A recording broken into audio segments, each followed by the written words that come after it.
नमस्कार साथियों, जय हिंद। मैं आपका फ्रेंड सतेंद्र आपके अपने YouTube channel Satendra GS academy Jhansi में सभी का स्वागत करता हूं। आशा करता हूं, उम्मीद करता हूं कि वर्तमान में आप सभी लोग अपने जीवन को सकारात्मक दिशा में ले जाने की कोशिश कर रहे होंगे और प्रयास करते रहिएगा, क्योंकि कोविड-19 ने जो क्षति दी है उसकी पूर्ति करने के लिए हमें प्रयास तो करते ही रहना पड़ेगा। तो आइए आज के लेक्चर को हम स्टार्ट करेंगे। आज के लेक्चर में हम जानेंगे आईपीसी का चैप्टर नंबर 2। ठीक है, अगर आप लोग यूपीएसआई एमपीएसआई की तैयारी कर रहे हैं और क्लैट के छात्र हैं तो ये लेक्चर आपके लिए इंपॉर्टेंट साबित हो सकता है। तो प्लीज़ पेन और पेपर लेकर जरूर बैठें, ताकि जो भी इंपॉर्टेंट चीज़ें हैं उसको हम लोग नोट करते चलेंगे, ताकि आपके स्कीमा में वो देर तक बना रहे। आज हम पढ़ेंगे आईपीसी का चैप्टर नंबर 2, जिसमें धारा 6 से 52 तक का वर्णन या उल्लेख किया गया है। 6 से 52 तक इस लेक्चर में कंप्लीट करना पॉसिबल नहीं होगा, ताकि लेक्चर लेंथी हो जाएगा। हम लोग पार्ट्स में करेंगे, 6 से 7, 8, 9 जितना भी है उसको कवर करेंगे। ठीक है, तो हेडिंग डालिएगा आईपीसी चैप्टर नंबर 2 या भारतीय दंड संहिता अध्याय 2 और ब्रैकेट में धारा हम लोग 6 से 52 तक। ठीक है, आइए हम लोग धारा 6 को, सेक्शन 6 को या दफा 6 को समझने की कोशिश करते हैं।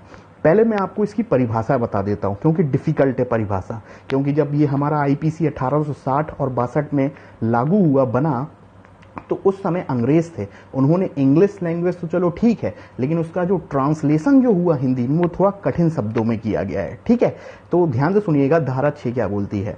धारा 6 हमें बताती है कि जितनी भी आईपीसी में परिभाषाएं हैं और उन परिभाषाओं के जो भी प्रावधान हैं, उन सबको हम लोग अपवादों के अधीन रखेंगे। ठीक है, जितनी भी परिभाषाएं हैं उन सभी को हम अपवादों के अधीन रखेंगे। ठीक है, अब क्या बोलना चाह रहा है, अब देखिएगा परिभाषाएं क्या। मैं बोलूं हिंसा, चोरी, लूट, डकैती, हत्या, बलात्कार, रेप, ये क्या है? शब्द हैं। ये आईपीसी में परिभाषित किए हुए होंगे, इनकी परिभाषाएं दी गई होंगी। जैसे मैं बोलूं धारा 300 मर्डर को परिभाषित करता है। तो जितनी भी इन सब की जो परिभाषाएं हैं, जो सेक्शन दफाओं में दी गई हैं, जैसे 300, 298, ये जितनी भी परिभाषाएं हैं, अगर कोई क्राइम करेगा, मर्डर करता है, तो मर्डर को परिभाषित 300 में किया गया है। और उसको दंड जो है, दंड का प्रावधान है मर्डर के लिए 302 में है। तो ये जो परिभाषाएं हैं और इन परिभाषाओं के जो प्रावधान हैं, उनके कुछ ना कुछ अपवाद जरूर होंगे। और इन परिभाषाओं में, इन उपबंधों में हमें अपवाद नहीं देखने को मिलते, लेकिन इन अपवादों के लिए एक अलग से चैप्टर बनाया गया है, जो हमें धारा 76 से 106 तक की जानकारी देता है। ध्यान रखिएगा। अब आगे समझते हैं। जैसे किसी व्यक्ति ने मर्डर किया, तो मर्डर 300 में परिभाषित है, मर्डर तो हो गया, अब उसको सजा मिलेगी। लेकिन ये जो मर्डर है और 300 है और 302 है, हमें मर्डर के बारे में बता देगा, सजा के बारे में बता देगा, लेकिन यह नहीं बताता कि 7 साल से कम उम्र का बच्चा जो है, अगर उससे क्राइम हो जाए तो वो क्राइम की कैटेगरी में, श्रेणी में नहीं आएगा। यानी ये तो बता रहा है कि आपको सजा मिलेगी परिभाषा, लेकिन ये नहीं बता रहा कि कौन से अपवाद हैं कि सजा नहीं मिलेगी। तो ये जो अपवाद आ रहे हैं कि 7 साल का बच्चा क्राइम की श्रेणी में नहीं आएगा, उसको अपराध नहीं मानेंगे, तो ये जो अपवाद हैं, इन अपवाद जो हैं, इन सभी अपवाद जो है उनका एक चैप्टर है, वो 76 धारा से 106 तक वर्णन है। वहां पर ये बताया गया है कि जितनी भी परिभाषाएं हैं, जितने भी परिभाषाओं के प्रावधान हैं, उन सभी को हम अपवादों के अधीन रखेंगे। आई होप आपको समझने की मैंने जो कोशिश की है वो आपको समझ में आया होगा। अब धारा 76 और 106 तक जो बताया गया, क्या बताया गया होगा, मैं सिंपल बताता हूं। जैसे 7 साल का बच्चा है, ठीक है, वो तो क्राइम माना नहीं जाएगा अगर हो गया। तो ये जो अपवाद हैं, ये हमें 76 से 106 तक देखने को मिलेंगे।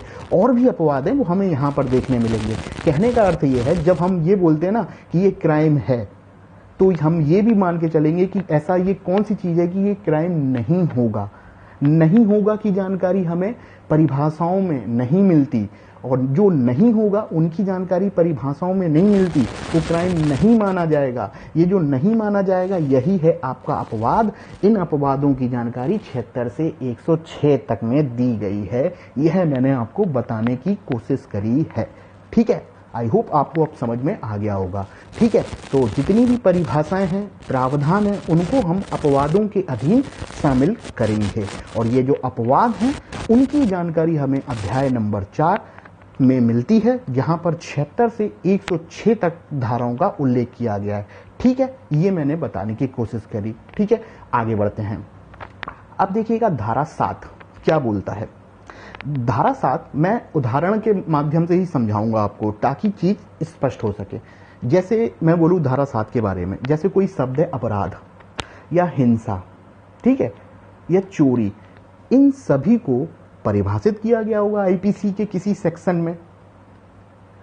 ठीक है, इनको एक्सप्लेन कर दिया हो गया, व्याख्या कर दी गई होगी। अब ये शब्द बार बार इनका उल्लेख कहीं किया गया, दोबारा उल्लेख इनका किया जाता है कहीं, तो आप ये समझिएगा, जो बार बार, जैसे हिंसा को हम लोग ने कहीं किसी दफा में एक्सप्लेन कर दिया है, अब हिंसा को जो हमने एक्सप्लेन कर दिया है और जो हिंसा शब्द है अगेन बार बार आता है या रिपीट होता है, तो उसको बार बार हमें एक्सप्लेन करने की जरूरत नहीं, आगे उसका वही अर्थ माना जाएगा जो पहले बताया जा चुका है।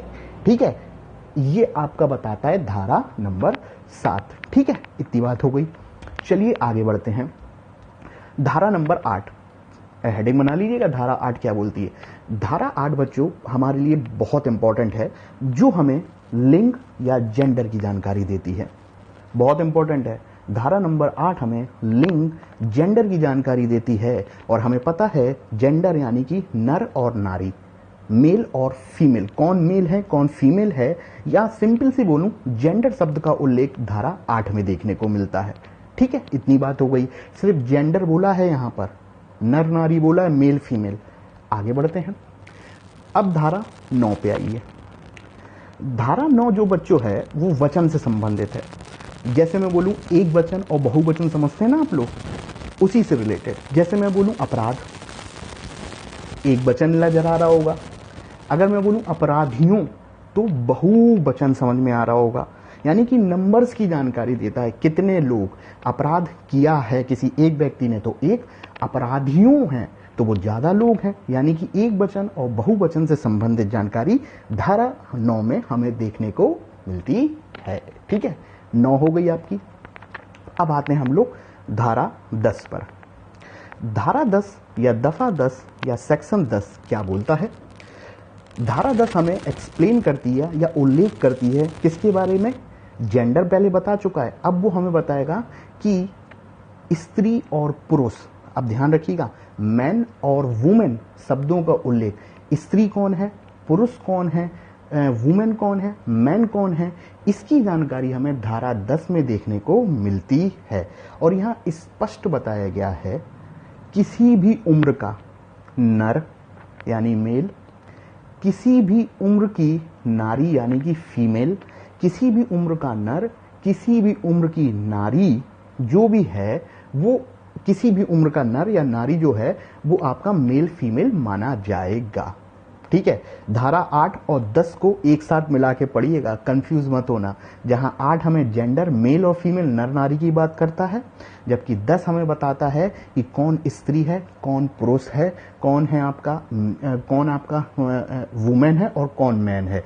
ऐसा कोई भी नर किसी भी उम्र का, ऐसी कोई भी नारी किसी भी उम्र की नर नारी हैं, तो वो आपके स्त्री पुरुष कहलाएंगे आपके। ठीक है, ये ध्यान में रखिएगा, धारा 10। ठीक है, चलिए अब हम लोग आगे बढ़ते हैं, धारा 11 को जानने की कोशिश करेंगे। ठीक है, धारा 11 क्या है।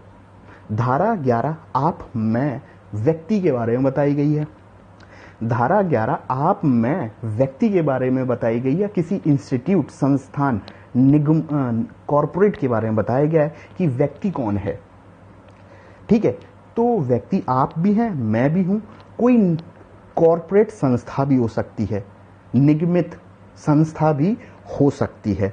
निगमित का अर्थ होता है, कॉरपोरेट का अर्थ होता है किसी के द्वारा कंट्रोल्ड, और नॉन कॉरपोरेट का मतलब ये है कि नॉन निगमित, ये भी आपकी व्यक्ति की श्रेणी में आएगी। तो ध्यान से सुनिएगा, आप हैं, राम, श्याम, ये व्यक्ति हैं, और व्यक्ति के द्वारा कोई संगम या समूह, ये आपका व्यक्ति की कैटेगरी में आएगा। और किसी व्यक्तियों के द्वारा कोई कॉरपोरेट है, कोई संस्था है, निगमित है, निगमित का मतलब कंट्रोल्ड है किसी के द्वारा, गवर्नमेंट के द्वारा, तो वो भी व्यक्ति की श्रेणी में आएगा। अगर निगमित नहीं है तो वो भी व्यक्ति की श्रेणी में आएगा। तो आई होप आप समझे होंगे कि व्यक्ति का अर्थ होता है कि आप लोग, हम लोग और कोई संगम या कॉरपोरेट या नॉन कॉरपोरेटेड। ठीक है, ये बात हो गई। चलिए आगे बढ़ते हैं। अब हम लोग 12 को जानने की कोशिश करेंगे। 11 मैंने आपको बता दिया, अब 12 को ध्यान से समझिएगा। 12 बहुत इंपॉर्टेंट है। 12 जो है वो लोक से संबंधित है। लोक यानी पब्लिक, पब्लिक समझ रहे हैं ना, आप बोलते हैं पब्लिक प्रॉपर्टी। ठीक है, तो लोक शब्द को वर्णित हमने किया है धारा 12 में। और लोक जो है वो यहां पर आईपीसी में 2 शब्द देखने को मिलते हैं कि लोक क्या है, कोई वर्ग। ठीक है, कोई भी वर्ग, सेक्शन जैसे बोलते हैं, समाज में जो वर्ग होते हैं उन वर्गों के द्वारा बनाया गया समुदाय, वर्ग और इन वर्गों के द्वारा बनाया गया समुदाय, कम्युनिटी को हम लोग क्या बोलते हैं, 12 में शामिल करते हैं और इन्हीं को लोक या पब्लिक कहा जाता है। ठीक है, ध्यान रखिएगा, बहुत इंपॉर्टेंट बोला मैंने, वर्ग और समुदाय को हम लोग क्या बोलते हैं, लोक की कैटेगरी में शामिल करते हैं। आई होप 12 आपकी कंप्लीट हो गई होगी। ठीक है, अब आगे बढ़ते हैं। 13, धारा 13 जो है वो क्वीन रानी से संबंधित है, जिसका 1950 में रिपील या हटा दिया गया है। सिंपल सी ध्यान रखिएगा, धारा 13 अब काम नहीं करती, जो क्वीन रानी से संबंधित थी 1950 में इसको रिपील कर दिया गया है या हटा दिया गया है। ठीक है, चलिए 13 समाप्त। अब आते हैं 14 पर।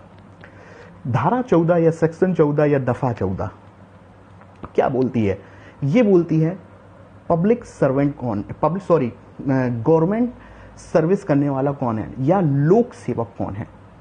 समझ रहे हो, लोक सेवक यानी कि गवर्नमेंट जो होते हैं ना, गवर्नमेंट में जुड़े हुए एम्प्लॉय, वो कौन है। ठीक है, तो ध्यान से सुनिएगा, लोक सेवक का अर्थ ये आप समझिएगा, किसी भी सरकार, चाहे वो स्टेट चाहे सेंट्रल गवर्नमेंट के ऐसे एम्प्लॉय जिनकी अपॉइंटमेंट हुआ है, जिनकी नियुक्ति हुई है या जो नियोजन के माध्यम से आए हैं गवर्नमेंट में, वो लोक सेवक कहलाएंगे। आपके ध्यान रखिएगा, ठीक है, गवर्नमेंट एम्प्लॉय कहलाएंगे लोक सेवक। यही मैंने बताने की कोशिश करी है। केंद्र सरकार या राज्य सरकार के द्वारा ऐसे व्यक्ति जिनकी नियुक्ति अपॉइंटमेंट होता है या जिनको नियोजन के द्वारा लाया जाता है, जो वो आपके लोक सेवक की श्रेणी में आते हैं। ठीक है, इतना हो गया। 14 धारा कंप्लीट हो चुकी हैं आपकी। अब आते हैं हम लोग 15। देखिएगा स्टूडेंट्स, 15 और 16 बताने की आवश्यकता अब नहीं है, क्योंकि 15 और 16 को हटा दिया गया है 1937 में। 1937 में इन दोनों को हटाया जा चुका है। ठीक है, अब आते हैं हम लोग 14, 15, 16 हो गई। अब आते हैं 17। 17 जो है वो हमें सरकार के बारे में बताता है, गवर्नमेंट। और यहाँ पे गवर्नमेंट का अर्थ समझिएगा, केंद्र स्तर पर और राज्य स्तर पर जो सरकारें होती हैं वो आपकी गवर्नमेंट कहलाएंगी। आपकी एक केंद्र पर, एक राज्य स्तर पर जो सरकारें हैं वो गवर्नमेंट क्या है, तो ये हमें जानकारी देगा आपका धारा 17। ठीक है, नोट करते चलेंगे, पहले ही बोला है मैंने, धारा 17 हो चुकी है। अब धारा लास्ट हम लोग इस लेक्चर में देखेंगे, धारा 18। धारा 18 है भारत क्या है, भारत में कितने राज्य हैं। तो भारत जो है, भारत को परिभाषित करती है, इंडिया को परिभाषित करती है धारा 18। जैसे आपने संविधान में पढ़ा होगा, भारत तथा इंडिया राज्यों का एक संघ है, ये संविधान में है। अब भारत क्या है तो उसकी जानकारी हमें धारा 18 में देखने को मिलती है। कौन कौन से राज्य होंगे, जैसा कि आपको पता हो, जम्मू कश्मीर पहले नहीं था, लेकिन वर्तमान में आपने देखा होगा रणवीर पीनल कोड जो जम्मू कश्मीर में चलती थी, आरपीसी, उनका अलग कोड चलता था, अब समाप्त हो चुका है। अब जम्मू कश्मीर केंद्र शासित प्रदेश, लद्दाख केंद्र शासित प्रदेश बन गए, वहां भी आईपीसी आपकी चलेगी। यानी कि ध्यान रखिएगा, भारत क्या है, पहले जम्मू कश्मीर शामिल नहीं था, अब जम्मू कश्मीर भी आपका शामिल किया जाएगा धारा 18 में। तो भारत शब्द की जानकारी और भारत क्या है वो जानकारी आपको धारा 18 में देखने को मिलेगी। ठीक है, ध्यान रखिएगा। जैसा कि एक जनरल एक बात बता दूं, भारत को इंडिया भी बोलते हैं और इंडिया जो है इंडियन से निकल के आया है आपका यूनानी शब्द से, ध्यान में रखेंगे। जैसे कि हम बोलते हैं ना कि हिंदुस्तान किसने बोला, इंडिया कहाँ से आया, तो ये शब्द भी आप हिस्ट्री में जाओगे तो जानने को मिलेगी। तो ये आज का हमारा लेक्चर था, जहां पर मैंने आपको समझाने की कोशिश करी आईपीसी की कुछ धाराएं। अभी देखिए विद्रोह क्या होता है, देशद्रोह क्या होता है, जो इंपॉर्टेंट चीजें हैं वो भी हम लोग सेपरेट लेक्चर में कवर करेंगे। तो आइए इस लेक्चर में जो कुछ भी सीखा उसको 1 मिनट में रिवीजन के माध्यम से कवर कर लेते हैं। ठीक है। धारा 6 क्या, अपवाद, और ये अपवाद कहां पर हैं, 76 से 106 के बीच में। ठीक है। 7वां क्या है, अगर किसी को एक्सप्लेन कर दिया गया है तो अगर वो शब्द दोबारा कहीं आता है तो उसका अर्थ वही माना जाएगा। ठीक है। 8वां अभी थोड़ी देर पहले बताया था। 9वां याद कीजिए, 8वां फिर से बता देता हूं। 8वां यानी कि जेंडर, नर नारी। 9वां यानी कि वचन, एक वचन बहुवचन। 9वां यानी कि एक वचन बहुवचन, यानी कि अपराध और अपराधियों, नंबर्स की बात करता है। जैसे किसी ने क्राइम किया, अपराध है तो वो 1 है, अपराधियों है तो वो 2 है। एक वचन और बहुवचन की जानकारी हमें 9 से मिलती है। 10वां हमें मैन और वुमेन के बारे में बताता है, कौन स्त्री है कौन पुरुष है। तो कोई भी नर कोई भी नारी किसी भी उम्र का आपका वो मैन वुमेन कहलाता है। ठीक है, ध्यान रखिएगा। 10 हो गई। 11वां व्यक्ति के बारे में बताया था। 12वां आपका जो था आपका पब्लिक लोक के बारे में बताया था। 13 जो है वो हटा दिया गया है, आपका क्वीन रानी से संबंधित था 1950 में। 14 जो है सरकारी सेवक कौन है आपका, ये बताया था। 15वां 16 समाप्त कर दिया गया 1937 में। 17 जो है सरकार के बारे में जानकारी देता है। और 18 जो है कि भारत क्या है, भारत जो है, भारत में कौन कौन से क्षेत्र हैं, कहां पर आईपीसी लागू होगी। ठीक है। तो ये हमारा लेक्चर था। आई होप इस लेक्चर को आपने एंजॉय किया होगा और नोट जरूर किया होगा। नोट करना तो मस्ट है, क्योंकि ये जो देख रहे हो ना, साइकोलॉजी में इसको बोलते हैं स्कीमा। इसकी एक लिमिट होती है, जैसे मोबाइल की भी एक लिमिट होती है ना, 2 GB 4 GB 6 GB भर जाएगा तो खराब चलने लगेगा। तो वो प्रॉब्लम ना हो तो उसको पहले से हम लोग रजिस्टर में नोट करते चलेंगे ताकि चीजें देर तक स्टोर हों। ये था आज का lecture. Students, friends, Satyendra GS academy जो झांसी है, जो एक प्रयास है मेरे द्वारा, मैं सत्येंद्र, कि मैं आप लोगों के लिए सामान्य अध्ययन जनरल स्टडी से रिलेटेड लेक्चर ले आऊँ। मैं हिस्ट्री पढ़ाता हूँ, संविधान एवं राज्य व्यवस्था पढ़ाता हूँ, मनोविज्ञान के कुछ सब्जेक्ट, मनोविज्ञान के कुछ टॉपिक जो होते हैं वो पढ़ाता हूँ। आप लोगों को मैं सामान्य अध्ययन के कॉन्सेप्ट जो है वो समझाने की कोशिश करूंगा अपने यूट्यूब चैनल के माध्यम से। एक प्रयास है। अगर लेक्चर पसंद आ जाए तो देर ना करना, लाइक शेयर और सब्सक्राइब करते रहना, क्योंकि मेरा प्रयास जो है वो आपके ऊपर भी बहुत कुछ निर्भर करता है। और कमेंट जरूर करिएगा जैसा भी लगे। ठीक है। आई होप लेक्चर आपने एंजॉय किया होगा। Thank you, bye bye.